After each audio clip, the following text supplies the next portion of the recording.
Hi everyone, this is Mayank Kothari and today in this video हम ये देखने वाले हैं कि कैसे बैलेंस शीट को कंप्लीट करेंगे। ऑलरेडी बैलेंस शीट का आपको फॉर्मेट दिया हुआ है, कुछ रेशियोज़ को यूज़ करना है। अब यहाँ पे सारे रेशियोज़ के बारे में जानकारी होना ज़रूरी है और आपको कॉन्सेप्चुअली याद होना ज़रूरी है। अगर फॉर्मूले की तरह से याद रखोगे ना उसको, तो कई सारी कॉम्प्लेक्सिटीज़ और बहुत अच्छे से उसको घुमाया फिराया जा सकता है क्वेश्चन को, जिससे कि आप सॉल्व ना कर पाओ। मैं अभी भी आपको ये चीज़ सजेस्ट कर रहा हूँ, कॉन्सेप्ट पे ध्यान देना, ठीक है। साथ में जब डिस्कस करेंगे तब मैं आपको कॉन्सेप्चुअली उसको लेके जाऊंगा, फॉर्मूला हम बाद में देखेंगे। Using the following information complete this balance sheet. आपको नीचे दी हुई है लॉन्ग टर्म टू नेटवर्थ, तो रेशियो क्या बनता है आपका लॉन्ग टर्म डेट, ठीक है। तो आपका लॉन्ग टर्म डेट ऊपर आ जाएगा टू नेटवर्थ। नेटवर्थ में क्या आता है, share capital plus reserves and surplus. हमारे क्वेश्चन में यही शेयर कैपिटल का दूसरा नाम दिया हुआ है common stock, reserves and surplus का दूसरा नाम दिया है रिटेन्ड अर्निंग। तो हम क्या लेंगे, common stock plus retained earning, ठीक है। यह है 0.5:1। इसका मतलब क्या है पता है, इसका मतलब यह है कि अगर कंपनी में शेयर कैपिटल और रिजर्व्स एंड सरप्लस यानी कि ओनर्स का पैसा 1 रुपया लगा हुआ है, तो कॉमन डेट वालों का यानी कि बाहर वालों का पैसा 50 पैसा लगा हुआ है। हर 1 रुपये के अपने पैसों के लिए बाहर वालों का 50 पैसा लगा हुआ है, ये मतलब होता है इस रेशो का। And that is good actually. एक से ज़्यादा नहीं होना चाहिए, 0.5 है तब तक ठीक है, क्योंकि मेरी कंपनी है तो मेरी कंपनी में पैसा मेरा ज़्यादा होना चाहिए इन्वेस्टेड। जब तक दूसरों वालों का पैसा ज़्यादा है तो कंपनी में रिस्क ज़्यादा होता है। Total asset turnover ratio, so this turnover ratio में हमेशा याद रखना टर्नओवर ऊपर में रहता है डिवाइडेड बाय टोटल असेट्स। कि मैंने पूरे जो असेट्स है मेरे कंपनी के, जितने भी असेट्स है, कौन सी फिगर आएगी, ये वाली फिगर आएगी आपके यहाँ पे। तो ये जितने भी एसेट्स है उसको यूज़ किया मैंने साल भर, और कितनी बार उसको मैंने टर्नओवर में या सेल्स में कन्वर्ट किया। एवरेज कलेक्शन पीरियड रिसीवेबल यानी कि डेटर कैसे क्रिएट होता है, सेल्स से। एवरेज कलेक्शन पीरियड है 18 डेज का सेल। इसको ऐसा भी आप अगर इंटरप्रेट करना शुरू कर दो तो सबसे बेस्ट होगा 18 डेज का सेल, ठीक है। अबे सेल ऐसा थोड़ी लिखेंगे, 18 डेज का सेल्स तो वैसा हो गया सेल्स, ठीक है। 18 दिन का जो सेल्स का फिगर होता है वो डेटर में फंसा रहता है। यानी कि आज अगर मैंने सेल किया कुछ आइटम, वो 18 दिन बाद मुझे रिकवर होता है, यानी डेटर पैसा देता है। सो आज का, कल का डेटर, परसों का डेटर, चौथे दिन का डेटर, 18वें दिन का डेटर। जब तक 18वें दिन का डेटर क्रिएट नहीं होता ना डेटर के बैलेंस में, तब तक मेरे को कोई रिसीवेबल मतलब कैश नहीं आती। 19वें दिन मेरे को कैश आना शुरू होती है। सो जो पहले 18 दिन का डेटर्स था, सेल्स था, वो डेटर्स में फंसा हुआ रहता है। तो रिसीवेबल कैलकुलेट करने के लिए आपको 18 दिन का सेल्स लेना पड़ेगा। अब 18 दिन का सेल्स के लिए पहले आपको साल भर का सेल्स पता होना ज़रूरी है। इन्वेंट्री टर्नओवर रेशियो याद रखना, कभी भी इन्वेंट्री टर्नओवर रेशियो आप कॉस्ट ऑफ गुड्स सोल्ड पे कैलकुलेट करते हो, ठीक है, स्टॉक, जब तक हो सके। Gross profit margin ratio sales पे लगता है जीपी रेशियो, ठीक है, तो आता है आपका gross profit. Acid test ratio, इसी का दूसरा नाम है क्विक रेशियो। इसमें आप क्या लेते हो पता है, कैश, मतलब सारा करंट असेट लेते हो, उसमें से आप इन्वेंट्री हटा देते हो, क्योंकि इन्वेंट्री को टाइम लगता है कैश में कन्वर्ट होने में। मैंने आपको एक चीज़ बताई थी कि अगर ये पीरियड है, ठीक है,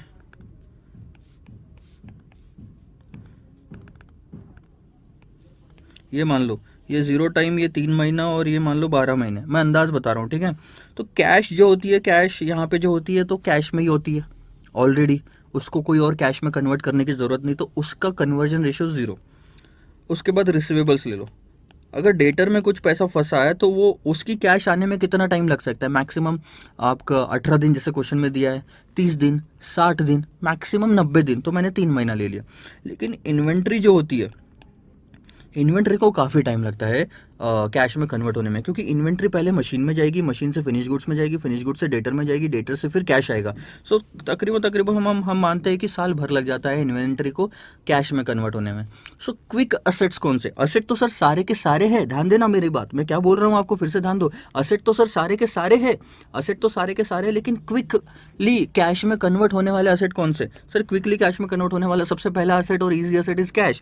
उसके बाद दूसरा असेट इज रिसीवेबल्स, 2-3 महीने में। क्विकली का पीरियड आप मैक्सिमम मान के चल सकते हो 3 महीना। इस इन्वेंट्री को छोड़ना पड़ेगा आपको उसमें। सो क्विक असेट रेशो क्या हो गया आपका, quick assets divided by quick liabilities, यानी कि current assets minus inventory divide by current liability minus अगर आप बैंक ओडी वगैरह होगा तो आप उसको हटा सकते हो। अब हमारे क्वेश्चन में अगर आप ध्यान से देखो तो बैंक ओडी वगैरह नहीं है, लेकिन क्विक असेट्स ये हो गए और क्विक लाइबिलिटीज आपकी नोट्स एंड पेबल्स, थोड़े नाम इसमें चेंज किए हुए। ठीक है, ये लेंगे हम। उसके बाद हो गया सब कुछ। 360 दिन हमको लेने हैं। सारा का सारा सेल्स ऑन क्रेडिट है, यानी कि सारा का सारा सेल्स हम डेटर्स के लिए यूज़ कर सकते हैं। फिगर कहाँ पे दी हुई है, सबसे पहले फिगर कहाँ दी हुई है वो चीज़ पता करो। अमाउंट कहाँ दी हुई है, अमाउंट से शुरू करेंगे। सबसे पहले हम ले सकते हैं कॉमन स्टॉक और नेटवर्थ, मतलब कॉमन स्टॉक और रिटेन्ड अर्निंग, इन दोनों का मिला के टोटल कितना होता है, नेटवर्थ होता है। सबसे पहली चीज़ देखो मैं क्या लिख रहा हूँ, नेटवर्थ।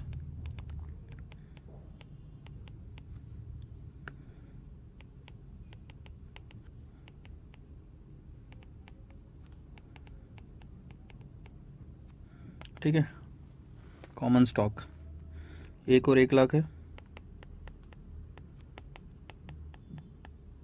यानी कि मेरा नेटवर्थ कितना हो गया, 2 लाख हो गया। सेकंड आइटम देखो, सबसे पहले आपको दिया long term debt to net worth ratio.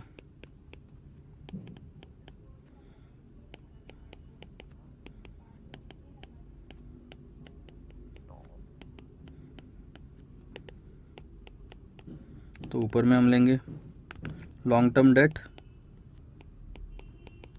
नीचे में ले लेंगे हम नेटवर्थ। सो रेशो क्या है आपका 0.5:1 का। लॉन्ग टर्म डेट हमको निकालने हैं, नेटवर्थ हमारे पास में 2 लाख रुपए। सो लॉन्ग टर्म डेट कितना हो गया आपका, 1 लाख का। ठीक है, तो मैं बैलेंस शीट में लिख लेता हूँ, आपको अपनी तरह से बैलेंस शीट बनानी है। मैं यहीं पे सारे कैलकुलेशंस कर रहा हूँ। सो इस तरह से मेरा टोटल एसेट्स कितना हो गया, 4 लाख। ध्यान से अगर आप देखेंगे टोटल लाइबिलिटीज़ सॉरी कितनी हो गई, 4 लाख की हो गई। 3 चीज़ें तो दी हुई थी, एक चीज़ निकालनी थी मैंने रख दी। टोटल लाइबिलिटीज़ कितनी, 4 लाख की हुई। अब यहाँ पे आप 4 लाख ले लेंगे, क्यों, क्योंकि लाइबिलिटीज़ अगर 4 लाख की है तो टोटल एसेट भी तो 4 लाख के होंगे, बैलेंस शीट तभी मैच होगी आपकी। ठीक है सर, ले लिया 4 लाख का। अब आगे बढ़ते हैं, ध्यान दो। उधर वाली साइड पूरी कंप्लीट हो गई, इधर में टोटल असेट है। क्या टोटल असेट से रिलेटेड कोई भी रेशो दिया हुआ है हमको? यस सर, टोटल असेट से रिलेटेड हमको टर्नओवर रेशो दिया हुआ है, तो इससे हमारा क्या आएगा, टर्नओवर पता चल जाएगा हमको। टोटल असेट टर्नओवर रेशो में कैसे फॉर्मूला आएगा, टर्नओवर न्यूमरेटर में रहेगा divided by total assets. So turnover ratio हमारा है 2.5, टर्नओवर हमको नहीं पता, टोटल एसेट्स हो गए 4 लाख। तो टर्नओवर आपका यहाँ से आ जाएगा कि टर्नओवर कितना हो गया आपको, यहाँ से ये पता चल जाएगा। टर्नओवर हो गया आपका 10 लाख रुपए का। ठीक है, 4 लाख का 2.5 गुना। चलो ठीक है, टर्नओवर के एक्सेस हमको बैलेंस शीट में ज़रूरत नहीं, लेकिन अब ये टर्नओवर किसी और पर्पज़ के लिए यूज़ होगा। ये वाला हो गया हमारा long term debt to net worth. ठीक है, ये हम टिक कर देते हैं। टोटल एसेट टर्नओवर हो गया, ये टिक कर देते हैं। अब आते हैं एवरेज कलेक्शन पीरियड पे। एवरेज कलेक्शन पीरियड क्या हो गया, 18 दिन का दिया हुआ है। अब एवरेज कलेक्शन पीरियड यानी क्या हो गया कि 18 दिन, यहाँ पे मैंने लिखा है कि आपको 18 दिन का जो सेल्स है वो आपका डेटर्स में फंसा हुआ है। So debtor is equal to nothing but 18 days का सेल्स। चौथा, टर्नओवर ले लो। सबसे पहले तो ये टर्नओवर लिया, डिवाइडेड बाय आपने क्या करोगे 360, इससे क्या आएगा, एक दिन का सेल्स आएगा, मल्टीप्लाइड बाय 18 कर दो। ठीक है, मल्टीप्लाइड बाय आप 18 करोगे तो ये आपका टोटल टर्नओवर जो है 10 लाख का, डिवाइडेड बाय 360 मल्टीप्लाइड बाय 18 अगर आप करोगे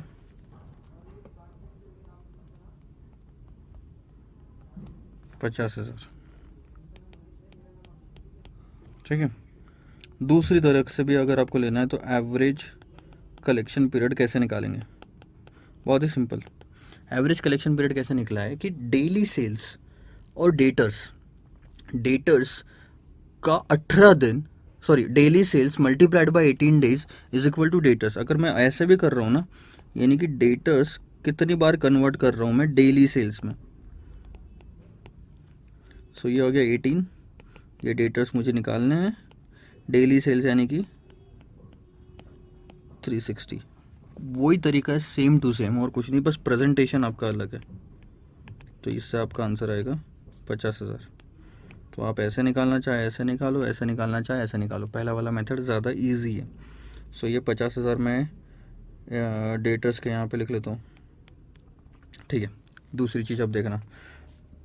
अब मैं सीधा सीधा लेता हूँ एसिड टेस्ट रेशो, क्योंकि एसिड टेस्ट रेशो में अकाउंट्स रिसीवेबल भी इंक्लूडेड है, नोट्स एंड पेबल्स भी इंक्लूडेड है और कैश भी इंक्लूडेड है। इन तीनों चीज़ों से मेरा कैश की फिगर ज़रूर आ जाएगी। एसिड टेस्ट रेशो यानी कि quick assets divided by quick liabilities. इसी को दूसरी तरीके से लिखेंगे, कैश प्लस रिसीवेबल्स हमारे क्वेश्चन के हिसाब से divided by notes and payables. और ये कितना आपको दिया, 1:1 आई थिंक, है ना। सो ये दिया आपको 1। अगर ध्यान से देखेंगे तो 1 is equal to cash plus receivables 50,000 divided by notes and payables 1 lakh, और इससे आपका आंसर आ जाएगा कैश का। ध्यान से देखो, 1 लाख इधर है, डिनोमिनेटर वाला उधर चला गया, 1 लाख मल्टीप्लाइड बाय 1 लाख। 50,000 भी इधर आ जाएगा, प्लस में है, माइनस में आ जाएगा, तो 1 लाख माइनस 50,000 इज 50,000। सो ये आपका हो गया कैश। ये मैं लिख देता हूँ यहाँ पे, मेरा कैश भी आ गया 50,000। अब क्या बचा, सिर्फ इन्वेंट्री। इन्वेंट्री के लिए हमारा क्या यूज़ होगा, इन्वेंट्री टर्नओवर रेशो। लेकिन इन्वेंट्री टर्नओवर में फॉर्मूला क्या है, cost of goods sold divided by inventory. Cost of goods sold कहाँ से निकलेगी, gross profit margin. Gross profit margin से हमारा कॉस्ट ऑफ गुड्स सोल्ड निकल सकता है। देखो नेक्स्ट पॉइंट क्या था हमारा, 6th। सिंपल मैं बताता हूँ, sales minus cost of goods sold is equal to gross profit. इतना तो आपको समझ में आया। सेल्स है 10 lakh, cost of goods sold हमको नहीं पता। ग्रॉस प्रॉफिट अगर आप निकाल पाओ तो आपको कॉस्ट ऑफ गुड्स सोल्ड आ जाएगा। मैं यहाँ पे निकालता हूँ ग्रॉस प्रॉफिट। अच्छा यहाँ पे सीधा सीधा लिख लो ना, ग्रॉस प्रॉफिट क्या होएगा, 10 लाख का कितना परसेंट है, 10%।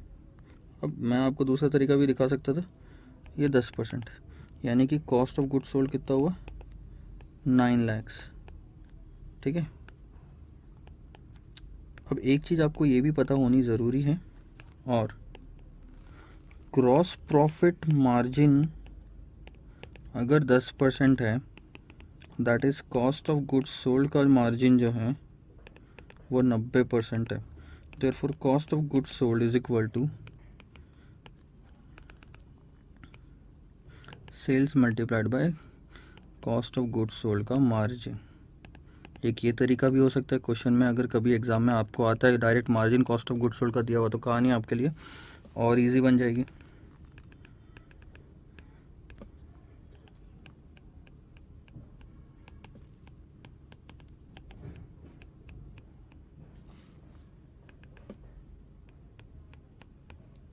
ठीक है,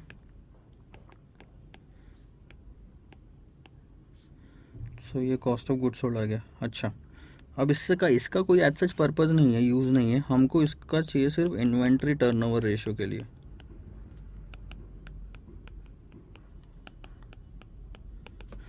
ये क्या है, cost of goods sold divided by stock. Inventory turnover ratio क्या है, 9 टाइम्स। मतलब मैंने स्टॉक को 9 गुना या 9 बार टर्नओवर में या कॉस्ट ऑफ गुड्स सोल्ड में कन्वर्ट किया।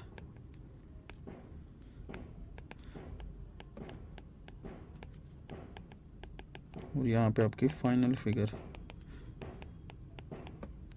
स्टॉक आ गया आपका 1 लाख का। ये मैं इधर लिख लेता हूँ,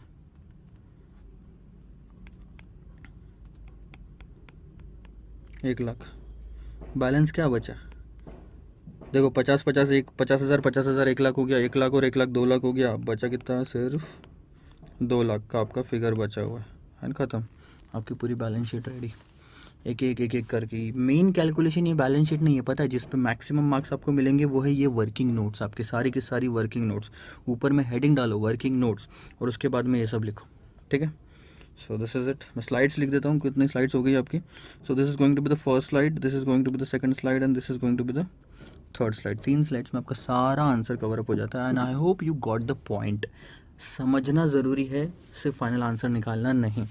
सो एक दूसरे से रिलेट करना सीखो, कहीं ना कहीं से कुछ ना कुछ तो आंसर आ जाएगा। अगर कहीं पे आप अटकते भी हो तो फॉर द टाइमिंग आप आगे बढ़ जाओ कि चलो ठीक है अगली फिगर लेके देखते हैं, शायद पिछला कुछ आ जाएगा, तो थोड़ी जगह छोड़ दो, आगे बढ़ जाओ, कहीं ना कहीं से लिंक बैठ जाएगा। क्योंकि सारे रेशियो एनालिसिस में एक फ़ायदा ये है, एक दूसरे से चीज़ें लिंक होती है, रिलेटेड रहती है, तो यहाँ नहीं मिला तो वहाँ से ज़रूर मिल जाएगा। आंसर्स नोट डाउन कर लो, उसके बाद में नेक्स्ट क्वेश्चन पे मूव ऑन करते हैं in the new video. Bye bye.